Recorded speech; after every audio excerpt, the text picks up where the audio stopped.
Hello friends, book connect पर आप सभी का स्वागत है। आज हम बात करने वाले हैं thinking by John Brockman book के बारे में।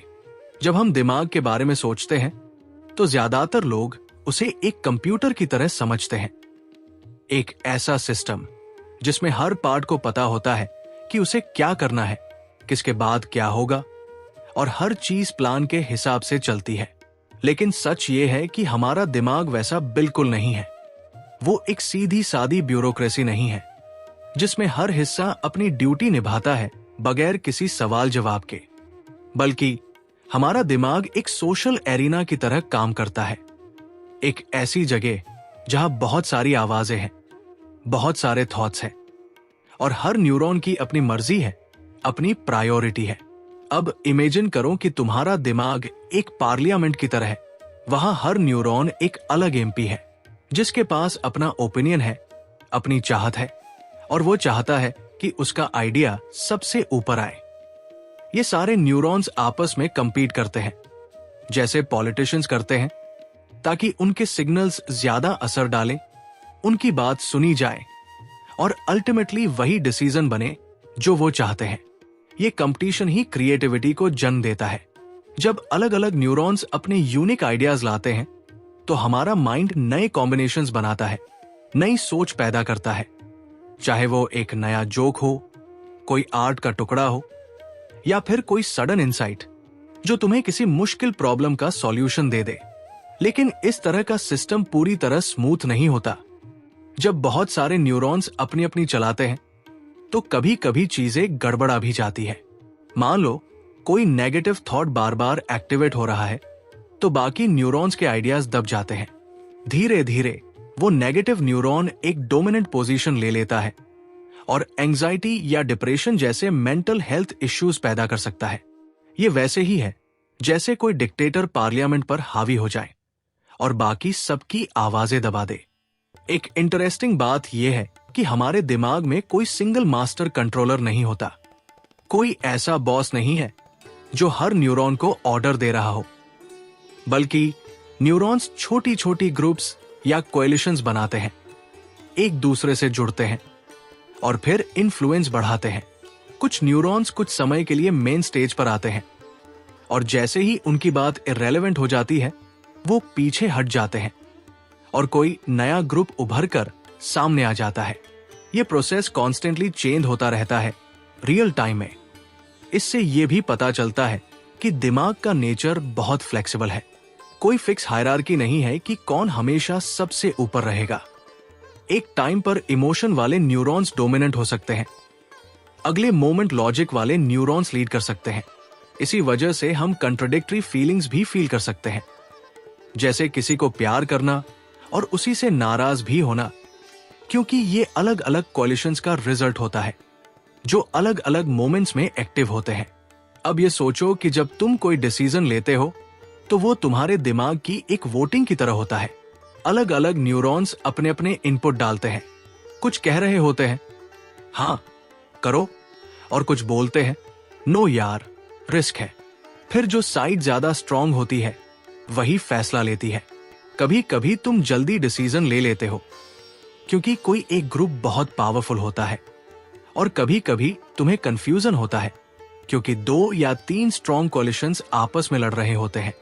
यही रीजन है कि ह्यूमन डिसीजंस इतने अनप्रेडिक्टेबल और इमोशन होते हैं। इस मॉडल से हमें यह भी समझ आता है कि लर्निंग कैसे होती है। जब तुम कोई नई चीज सीखते हो, जैसे गिटार बजाना या कोई नई लैंग्वेज, तो शुरुआत में तुम्हारे न्यूरॉन्स कंफ्यूज रहते हैं, एक दूसरे से तालमेल नहीं बना पाते। लेकिन जैसे जैसे प्रैक्टिस बढ़ती है कुछ स्पेसिफिक न्यूरॉन्स की कोएलिशंस स्ट्रांग होती जाती है। वो सिग्नल्स फास्ट और एफिशिएंटली ट्रांसमिट करने लगते हैं और बाकी इररेलेवेंट न्यूरॉन्स इनएक्टिव हो जाते हैं। धीरे धीरे वही पैटर्न्स डोमिनेट करने लगते हैं और तुम्हें वो स्किल आने लगती है। इसी तरह हैबिट्स भी इसी मैकेनिज्म से बनती है। बार बार कोई काम करने से उसी काम से जुड़े न्यूरॉन्स की टीम मजबूत हो जाती है और फिर वही डिफॉल्ट बिहेवियर बन जाता है। इसलिए जब तुम कोई बैड हैबिट छोड़ना चाहते हो तो असल में तुम्हें एक पुरानी कोलिशन को तोड़कर एक नई कोलिशन को मजबूत करना होता है। इस प्रोसेस में विल पावर और अवेयरनेस बहुत जरूरी है। अब अगर हम इस कॉन्सेप्ट को थोड़ा और डीप में समझें तो ये आइडिया हमें ये भी सिखाता है कि मेंटल हेल्थ को एक नया नजरिया देना जरूरी है। जैसे किसी सोसाइटी में अगर बहुत ज्यादा कॉन्फ्लिक्ट होता है या कुछ लोग डिस्प्रपोर्शनेट पावर ले लेते हैं तो वहां इम्बैलेंस होता है। वैसे ही दिमाग में भी होता है। अगर कुछ न्यूरॉन्स डिस्प्रपोर्शनेट पावर में आ जाए, जैसे फियर रिलेटेड न्यूरॉन्स, तो वो पूरी सोच को मैनिपुलेट कर सकते हैं। इसलिए थेरेपी, मेडिटेशन या मेडिकेशन का काम होता है उन बैलेंसेस को वापस नॉर्मल पर लाना, जिससे बाकी न्यूरॉन्स की आवाजें भी सुनी जा सके। इस पॉइंट ऑफ व्यू से ब्रेन को एक एनार्की की तरह समझना हेल्पफुल होता है। मतलब ऐसा सिस्टम जहां कोई फुल टाइम लीडर नहीं है, लेकिन सब मिलजुल कर एक डायनामिक बैलेंस बनाते हैं। और ये एनार्की पूरी तरह क्योटिक नहीं होती, क्योंकि इसमें डेमोक्रेसी के एलिमेंट्स भी होते हैं, जहां हर न्यूरॉन की वॉइस मैटर करती है। बस फर्क ये है कि ये वोटिंग कभी क्लियर नहीं होती, कभी कभी बहुत मैसी होती है। अगर हम अपने थॉट्स और फीलिंग्स को इस तरह देखना शुरू करें कि वो अलग अलग एजेंट्स हैं जो अपने अपने इंटरेस्ट से काम कर रहे हैं, तो हम खुद को थोड़ा बेहतर समझ सकते हैं। मान लो किसी दिन तुम्हारा मन कुछ भी करने का नहीं हो रहा, तो शायद उस दिन जो न्यूरॉन्स एक्टिव हैं वो लेजी कोलिशन से बिलोंग कर रहे हैं। और अगर तुम उनको पुश करके दूसरे मोटिवेटेड न्यूरॉन्स को फ्रंट पर लाओ तो तुम अपनी एनर्जी चेंज कर सकते हो। ये एक तरह से सेल्फ नेगोशिएशन है। इस तरह का ब्रेन मॉडल हमें अपने इमोशंस, हैबिट्स और चॉइसेस को जज करने से बचाता है, क्योंकि अब हमें पता है कि हम एक रिजिड मशीन नहीं है। हम एक फ्लूइड डेमोक्रेसी है, जहां कभी कभी गलत लोग पावर में आ जाते हैं, लेकिन हम उस सिस्टम को फिर से बैलेंस कर सकते हैं। इस मॉडल से कंपैशन भी आता है, अपने लिए और दूसरों के लिए भी, क्योंकि अब हमें समझ आता है कि हर किसी के दिमाग में भी कुछ कोलिशंस डोमिनेंट है, कुछ कॉन्फ्लिक्ट चल रहे हैं, कुछ एजेंट्स लड़ रहे हैं। इस थॉट को अगर हम बच्चों को भी सिखाएं तो वो अपने थॉट्स और फीलिंग से डरना बंद कर देंगे। उन्हें ये लगेगा कि हर फीलिंग, हर आइडिया टेम्परेरी है, एक समय के लिए एक्टिव है, लेकिन परमानेंट नहीं है। इससे उन्हें सेल्फ अवेयरनेस और इमोशनल इंटेलिजेंस दोनों डेवलप करने में मदद मिलेगी। इसलिए अगली बार जब तुम्हारा मन बेचैन हो या बहुत सारे थॉट्स तुम्हें परेशान करें, तो अपने आप से कहो, रिलैक्स, ये तो बस एक न्यूरॉन पार्टी है, थोड़ा हल्ला मचा रहे हैं, थोड़ी देर में कोई नया ग्रुप आएगा और माहौल बदल जाएगा। ये थॉट ना सिर्फ तुम्हें हल्का फील कराएगा, बल्कि एक डीप इंसाइट भी देगा कि तुम्हारा दिमाग एक कॉम्प्लेक्स, मैसी लेकिन ब्यूटीफुल डेमोक्रेसी है। और इस डेमोक्रेसी को समझना, एक्सेप्ट करना और उसके साथ काम करना, यही असली मेंटल फ्रीडम है। हम सबको लगता है कि हम सोच समझकर फैसले लेते हैं पूरी रैशनलिटी के साथ, लेकिन असल में हमारा दिमाग कई बार ऐसी चालें चलता है जो हमें पता भी नहीं चलती। हम सोचते हैं कि हम लॉजिक से चल रहे हैं, लेकिन हमारे डिसीजेस में बहुत सारी ऐसी इनविजिबल ताकतें काम करती हैं जो हमारे सोचने के तरीके को क्वाइटली इन्फ्लुएंस करती हैं। इन्हीं ताकतों को साइकोलॉजी की दुनिया में कॉग्निटिव बायसेस कहा जाता है। ये बायसेस हमारे दिमाग के शॉर्टकट होते हैं जो सोचने में टाइम और एनर्जी बचाते हैं, लेकिन कई बार गलत डायरेक्शन में भी ले जाते हैं। अब ये मत सोचो कि बायस होना कोई बुरी बात है। बायसेस हमारे इवोल्यूशन का हिस्सा है। पहले जब इंसान जंगलों में रहता था तो डिसीजंस जल्दी लेने पड़ते थे, जैसे ये जानवर डेंजरस है या नहीं, ये खाना खा सकते हैं या जहरीला है। ऐसे में हमारा दिमाग शॉर्टकट्स डेवलप करता गया ताकि तुरंत रिस्पॉन्स दिया जा सके। लेकिन आज का जमाना अलग है और वही पुराने शॉर्टकट्स अब कई बार कंफ्यूजन, मिसअंडरस्टैंडिंग या गलत जजमेंट की वजह बन जाते हैं। एक बहुत फेमस बायस है कन्फर्मेशन बायस। ये वो टेंडेंसी है जिसमें हम वही इंफॉर्मेशन पसंद करते हैं जो हमारे पहले से बने हुए बिलीफ को कंफर्म करती हो। मान लो तुम्हें लगता है कि नींबू पानी से वेट लॉस होता है, तो जब भी कोई आर्टिकल दिखेगा जिसमें लिखा होगा lemon water helps in reducing fat, तुम उसे तुरंत मान लोगे। लेकिन अगर कोई रिसर्च कहे कि इसका कोई खास असर नहीं है, तो या तो तुम उसे इग्नोर करोगे या बोलोगे कि ये तो स्पॉन्सर्ड रिसर्च है। इस तरह से हम अपने बिलीफ को बचाने की कोशिश करते हैं, भले ही वो सही ना हो। ये कंफर्मेशन बायस हर फील्ड में असर डालता है, पॉलिटिक्स, रिलीजन, हेल्थ और यहां तक कि रिलेशनशिप्स में भी। जब हम किसी को पसंद करते हैं तो उसकी हर अच्छी बात हमारी नजर में और बड़ी हो जाती है, और जब किसी से चिढ़ हो जाती है तो उसकी हर छोटी कमी भी बहुत इरिटेटिंग लगती है। ये सब हमारे दिमाग का गेम है, जहां हम अपनी एक्सिस्टिंग सोच को बचाने में लगे रहते हैं, ना कि सच्चाई को डिस्कवर करने में। एक और कॉमन बायस है अवेलेबिलिटी ह्यूरिस्टिक। इसका मतलब है कि हम उस इंफॉर्मेशन को ज्यादा इंपॉर्टेंट समझते हैं जो हमारे दिमाग में सबसे इजीली अवेलेबल हो। जैसे मान लो किसी ने अभी अभी न्यूज में देखा कि किसी प्लेन क्रैश में बहुत सारे लोग मरे। अब अगले कुछ दिनों तक अगर उसे कहीं ट्रैवल करना होगा तो वो एयरप्लेन से जाने से डर सकता है, जबकि actually plane travel car travel से बहुत ज्यादा सेफ होता है।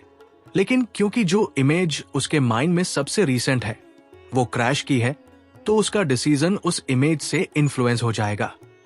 ये अवेलेबिलिटी बायस मीडिया के जमाने में और खतरनाक हो गया है।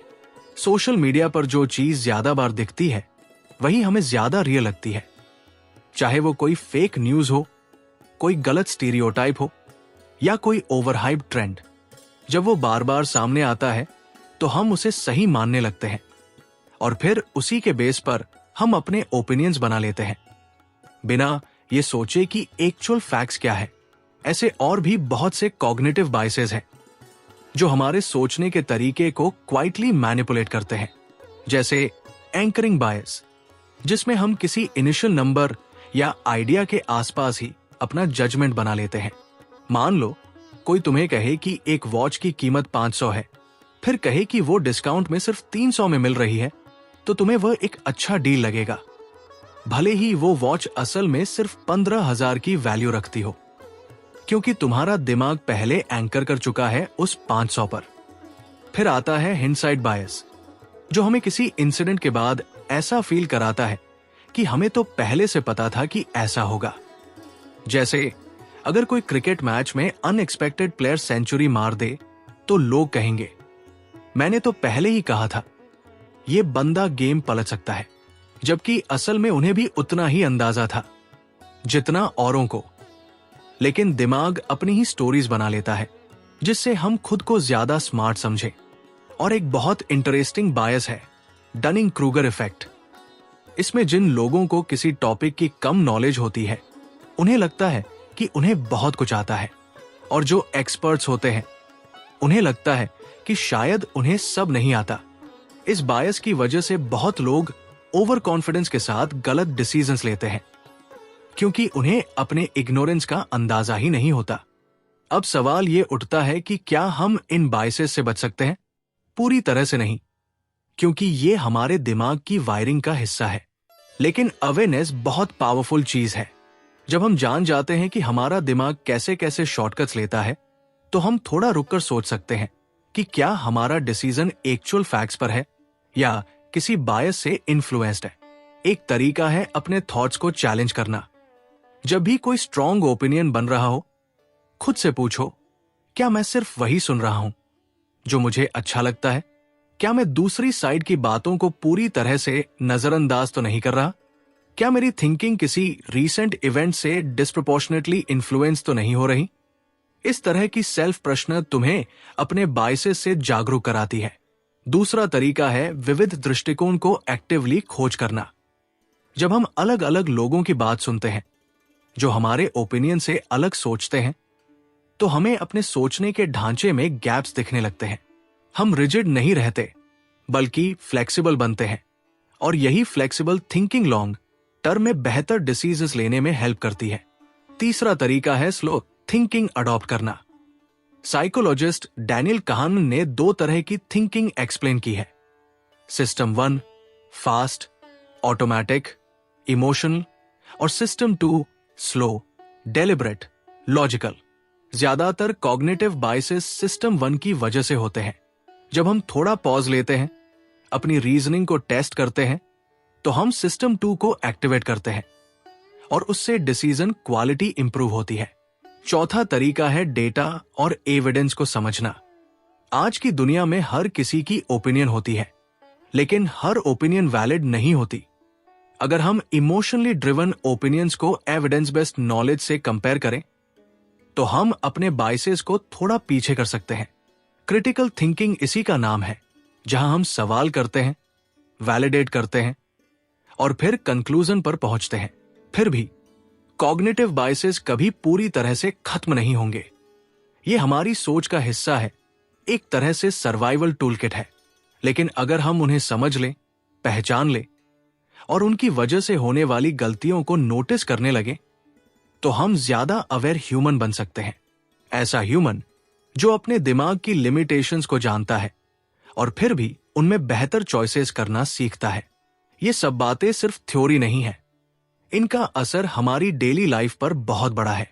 जब तुम किसी से बहस करते हो, जब तुम कोई खरीदारी करते हो, जब तुम किसी के बारे में जजमेंट बनाते हो या जब तुम अपने फ्यूचर के लिए कोई प्लान करते हो, हर जगह ये कॉग्निटिव बायसेस क्वाइटली मौजूद रहते हैं। इसलिए जितना जल्दी तुम इन्हें पहचान लोगे, उतना ही क्लैरिटी से अपनी जिंदगी को नेविगेट कर पाओगे। अंत में ये मानना कि मैं अनबायस्ड हूं, अपने आप में सबसे बड़ा बायस हो सकता है। इसलिए थोड़ा डाउट, थोड़ी क्यूरियोसिटी और थोड़ी ह्यूमिलिटी लेकर चलो, क्योंकि दिमाग जितना ज्यादा ओपन रहेगा, उतना ही वो खुद की चालों को पकड़ पाएगा।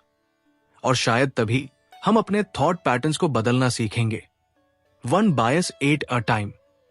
जब हम इंट्यूशन या गट फीलिंग शब्द सुनते हैं, तो हमें ऐसा लगता है जैसे ये कोई जादू जैसी चीज है, कोई मिस्टीरियस आवाज जो अंदर से आती है और हमें बताती है कि क्या करना है। लोग कहते हैं, मुझे फील हुआ कि यही सही है, या पता नहीं क्यों पर लगा कि ऐसा करना चाहिए। लेकिन क्या सच में इंट्यूशन सिर्फ एक अंदाजा है, या इसके पीछे कुछ लॉजिक, एक्सपीरियंस और दिमागी पैटर्न हिडन होते हैं? असल में इंट्यूशन कोई सुपरनैचुरल पावर नहीं है। यह हमारी एक्सपीरियंस से जुड़ी हुई एक रियल मेंटल एबिलिटी है, जो धीरे धीरे बिल्ड होती है।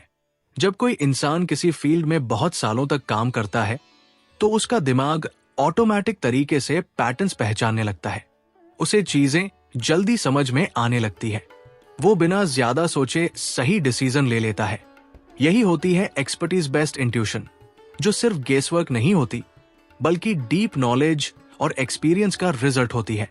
मान लो एक चेस ग्रैंडमास्टर को सामने वाले का एक मूव देखकर इंस्टेंटली समझ आ जाता है कि अगला हमला कहां से होगा। वो तुरंत काउंटर स्ट्रैटेजी बना लेता है, जबकि एक बिगिनर को शायद बोर्ड समझने में ही कुछ मिनट लग जाए। क्या ग्रैंडमास्टर के पास कोई सिक्स्थ सेंस है? नहीं, उसके दिमाग में सालों की प्रैक्टिस और थाउजेंड्स ऑफ गेम्स की मेमोरी होती है, जो उसे इंस्टेंट पैटर्न रिकॉग्निशन में हेल्प करती है। ये जो वो तेज डिसीजन लेता है, वही उसकी रिफाइंड इंट्यूशन होती है। एक और एग्जाम्पल लो तो एक एक्सपीरियंस डॉक्टर जब किसी पेशेंट की बॉडी लैंग्वेज, सिम्टम्स और रिपोर्ट्स देखता है, तो कई बार उसे तुरंत समझ में आ जाता है कि प्रॉब्लम क्या हो सकती है। हो सकता है उसने ऐसा ही केस पहले देखा हो, या कई सिमिलर पैटर्न्स उसके माइंड में स्टोर हो, इसलिए वो जल्दी और कॉन्फिडेंट डायग्नोसिस कर लेता है। वहीं एक नया मेडिकल स्टूडेंट को हर चीज स्टेप बाय स्टेप चेक करनी पड़ती है, डाउट्स आते हैं और उसे ज्यादा टाइम लगता है। ये इंट्यूशन की जो ताकत होती है, वो रिकॉग्निशन प्राइम डिसीजन मेकिंग कहलाती है।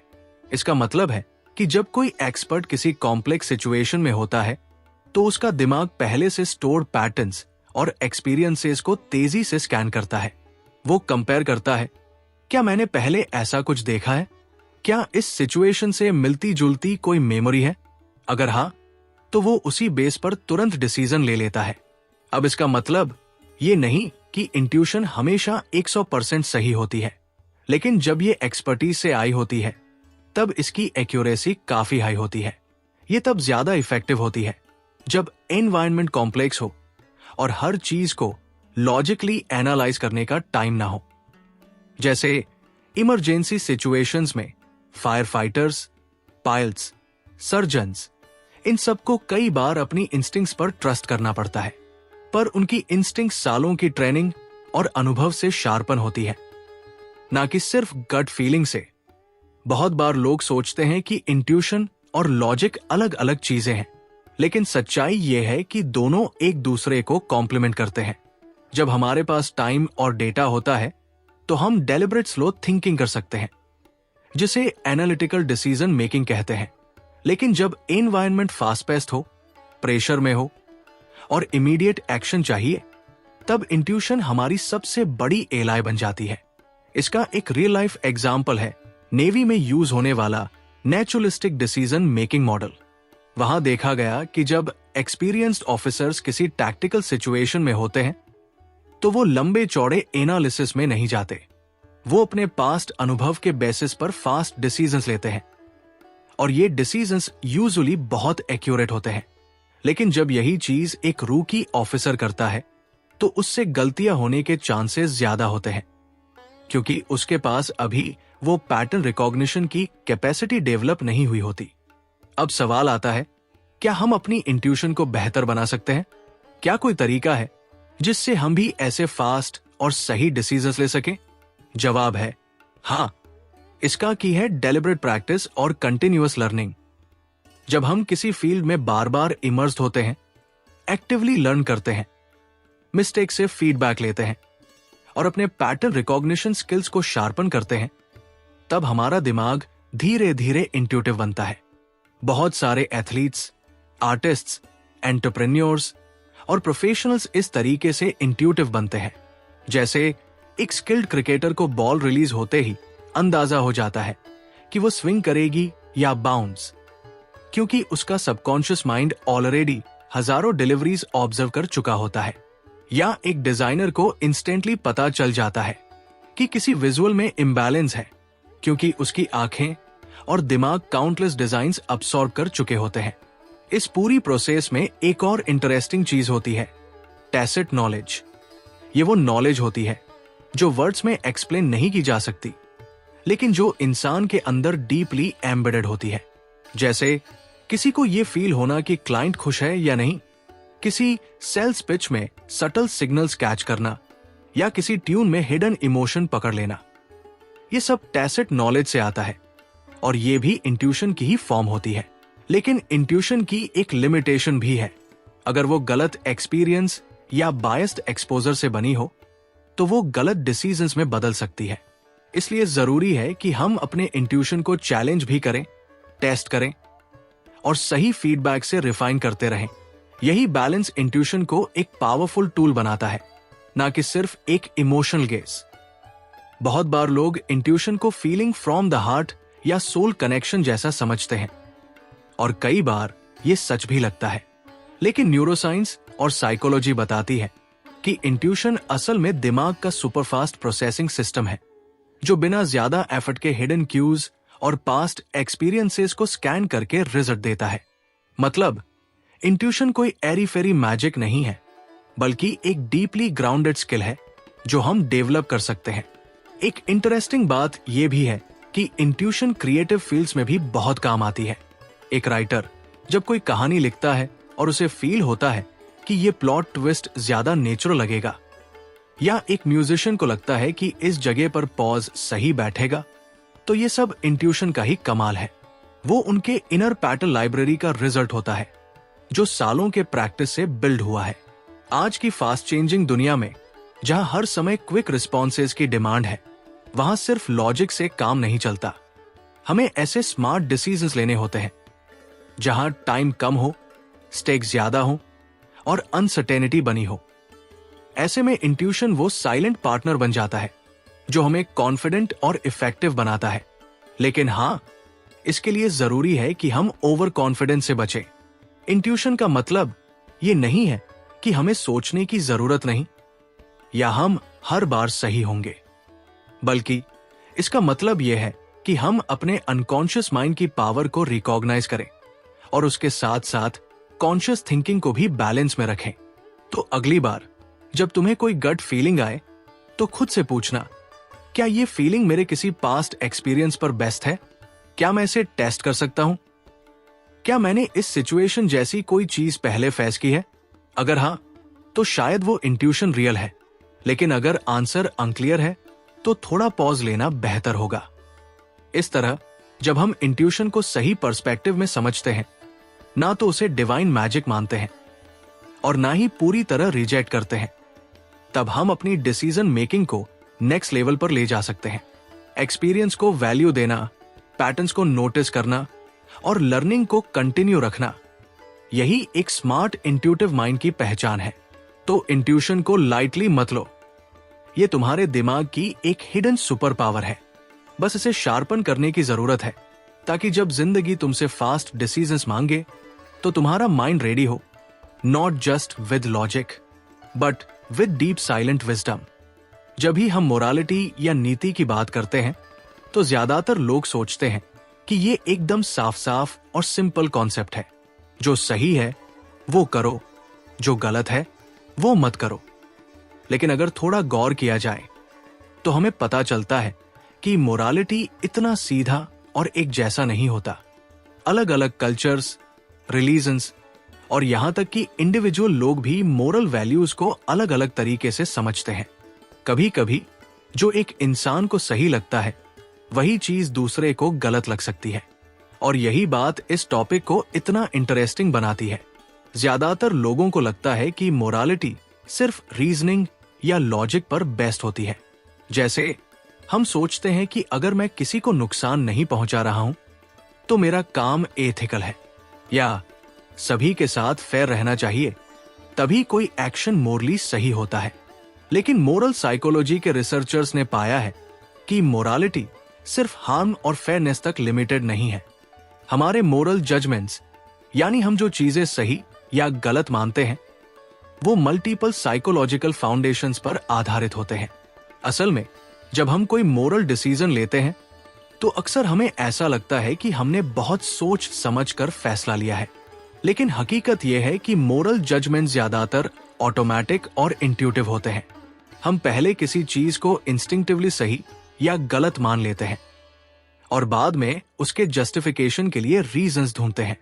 जैसे किसी अनफमिलियर कल्चर की कोई परंपरा देखकर हमें तुरंत ये गलत है या ये अजीब है जैसा महसूस होता है। वो फीलिंग पहले आती है, रीजनिंग बाद में। यही हमारी मोरल इंट्यूशंस है, फास्ट, इमोशनल और mostly unconscious responses. Jonathan height जैसे रिसर्चर्स ने मोरल फाउंडेशंस थ्योरी दी है, जिसमें बताया गया कि मोरालिटी के पीछे 5 या 6 कोर फाउंडेशंस होते हैं और हर कल्चर या व्यक्ति इनका अलग अलग इंपॉर्टेंस देता है। सबसे पहले आता है केयर हार्म, यानी दूसरों को नुकसान से बचाना, उनकी वेलबींग का ध्यान रखना। ये फाउंडेशन ज्यादातर लोगों के लिए यूनिवर्सल है। हम नेचुरली बच्चों, बुजुर्गों या किसी सफरिंग इंसान के लिए एम्पैथी फील करते हैं। जब कोई किसी को हर्ट करता है तो हमें इंस्टेंटली गुस्सा आता है। ये रिएक्शन इसी फाउंडेशन से जुड़ा होता है। दूसरा फाउंडेशन है फेयरनेस चीटिंग, यानी बराबरी, न्याय और धोखा ना देना। हम सब चाहते हैं कि सभी को उनके काम के अनुसार सम्मान और इनाम मिले।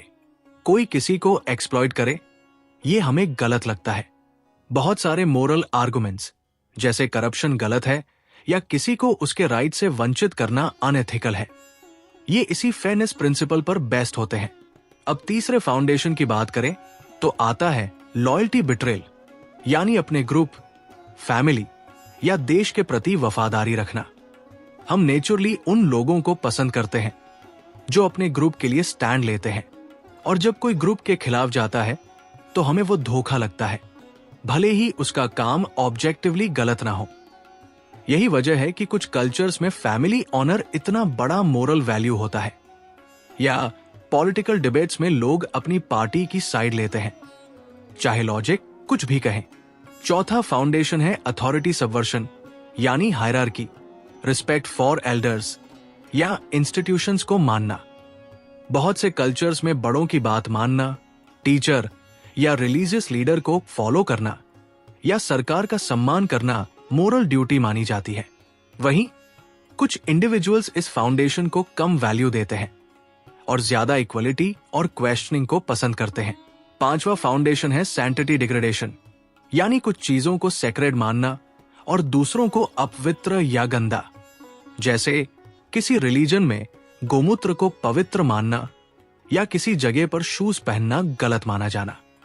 ये फाउंडेशन शरीर, भोजन, सेक्सुअलिटी या धार्मिक सिंबल से जुड़ा होता है। कुछ लोग इसे बहुत स्ट्रॉन्ग मोरल वैल्यू मानते हैं, तो कुछ इसे पर्सनल प्रेफरेंस मानते हैं। 6ठा फाउंडेशन, जिसे बाद में जोड़ा गया, वो है लिबर्टी ऑपरेशन, यानी फ्रीडम की इच्छा और कंट्रोल या दबाव के खिलाफ खड़े होना। ये फाउंडेशन उन लोगों में स्ट्रॉन्ग होता है जो इंडिविजुअल राइट्स को इंपॉर्टेंस देते हैं, जैसे फ्रीडम ऑफ स्पीच, चॉइस और एक्सप्रेशन। अब इन सब फाउंडेशंस का मतलब ये नहीं कि हर इंसान या हर कल्चर इन सभी को इक्वली वैल्यू देता है। जैसे वेस्टर्न लिबरल सोसाइटीज में केयर और फेयरनेस को सबसे ज्यादा इंपॉर्टेंस दी जाती है, जबकि लॉयल्टी, अथॉरिटी और सैंक्टिटी को थोड़ा कम। वहीं कंजर्वेटिव या ट्रेडिशनल सोसाइटीज में लॉयल्टी, अथॉरिटी और सैंक्टिटी को भी उतना ही इंपॉर्टेंट माना जाता है जितना केयर और फेयरनेस को। यही रीजन है कि कई बार पॉलिटिकल या कल्चरल कॉन्फ्लिक्ट्स सिर्फ लॉजिक की लड़ाई नहीं होती, बल्कि डिफरेंट मोरल प्रायोरिटीज की टक्कर होती है। मान लो एक डिबेट हो अबॉर्शन के ऊपर। एक साइड कहेगा कि महिला की चॉइस और वेलबींग सबसे जरूरी है, यानी केयर और लिबर्टी का एंगल। दूसरा साइड कहेगा कि ये लाइफ की सैंक्टिटी का सवाल है, यानी सैंक्टिटी और अथॉरिटी का एंगल। दोनों अपने मोरल फाउंडेशन से सही है, लेकिन उनका एम्फसिस अलग है। और जब हम ये नहीं समझते कि सामने वाला अलग फाउंडेशन से सोच रहा है, तो हमें लगता है कि वो तो गलत है या वो समझ ही नहीं रहा। इसी तरह ग्रुप लॉयल्टी भी बहुत पावरफुल होती है। जब कोई इंसान अपने रिलीजन, कास्ट या कंट्री के नाम पर कोई एक्ट करता है, तो आउटसाइडर को वो अनएथिकल लग सकता है, पर इनसाइडर को वो प्राउड एक्शन लग सकता है। यही चीज हमें सिखाती है कि मोरालिटी ऑब्जेक्टिव नहीं होती, ये डीपली सब्जेक्टिव और कल्चरली शेप्ड होती है। अब सवाल आता है, क्या इसका मतलब यह है कि मोरालिटी पूरी तरह रिलेटिव है, कि कुछ भी सही या गलत नहीं है? नहीं, ऐसा नहीं है। ये थ्योरी ये नहीं कहती कि कोई यूनिवर्सल मोरालिटी नहीं हो सकती, बल्कि ये समझने में मदद करती है कि लोग एक ही इशू को अलग तरीके से क्यों देख सकते हैं। ये हमें जजमेंटल बनने से रोकती है और दूसरों के मोरल व्यू पॉइंट को समझने में मदद करती है। इससे एक और बेनिफिट यह है कि हम अपने बायसेस को भी पहचान सकते हैं। अगर हमें पता है कि हम ज्यादा फेयरनेस और केयर वाले फाउंडेशन से सोचते हैं, तो हम अथॉरिटी या लॉयल्टी के इंपॉर्टेंस को इग्नोर नहीं करेंगे। और अगर हम ट्रेडिशनल वैल्यूज में विश्वास रखते हैं, तो हम दूसरों की लिबर्टी की डिमांड को रिबेलियन कहकर डिसमिस नहीं करेंगे। ये अंडरस्टैंडिंग हमें पर्सनल रिलेशनशिप्स में भी हेल्प कर सकती है। कभी कभी कॉन्फ्लिक्ट्स सिर्फ इसलिए होते हैं क्योंकि दोनों लोग अलग मोरल फाउंडेशन से ऑपरेट कर रहे होते हैं। जैसे एक टीनेजर अपने फ्रीडम को लेकर लड़ रहा है और उसके पेरेंट्स उसे डिसरिस्पेक्ट मानते हैं। यहां एक लिबर्टी फाउंडेशन पर है और दूसरा अथॉरिटी फाउंडेशन पर। अगर दोनों ये समझ ले कि उनकी मोरालिटी की रूट्स अलग है, तो बातचीत ज्यादा रिस्पेक्टफुल और समझदारी भरी हो सकती है। इस थ्योरी का सबसे बड़ा फायदा यह है कि ये हमें अपनी सोच एक्सपैंड करने का मौका देती है। ये सिखाती है कि मोरालिटी सिर्फ सही और गलत का ब्लैक एंड व्हाइट कॉन्सेप्ट नहीं है, बल्कि एक स्पेक्ट्रम है जिसमें care, fairness, loyalty, authority, sanctity और लिबर्टी जैसी वैल्यूज अपनी अपनी जगह इंपॉर्टेंट है।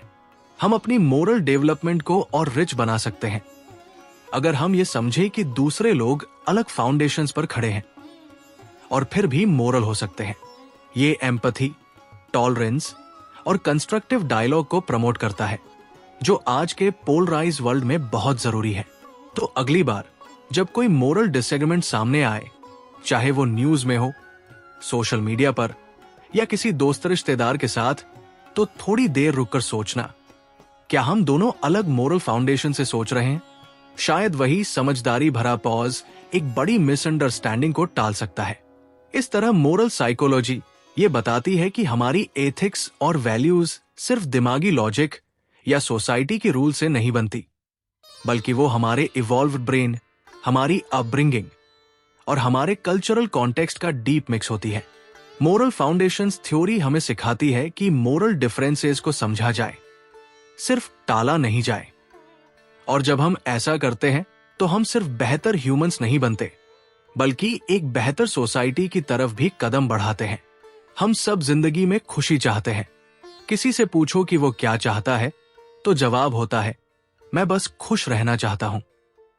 लेकिन असली सवाल यह है कि खुशी आती कहां से है? क्या ज्यादा पैसे कमा लेने से इंसान खुश हो जाता है? क्या बड़ी गाड़ी, बड़ा घर, ब्रांडेड कपड़े या लग्जरी वेकेशंस ही हैप्पीनेस का असली रास्ता है? ज्यादातर लोग यही सोचते हैं कि जब उनके पास सब कुछ होगा तब वो खुश होंगे।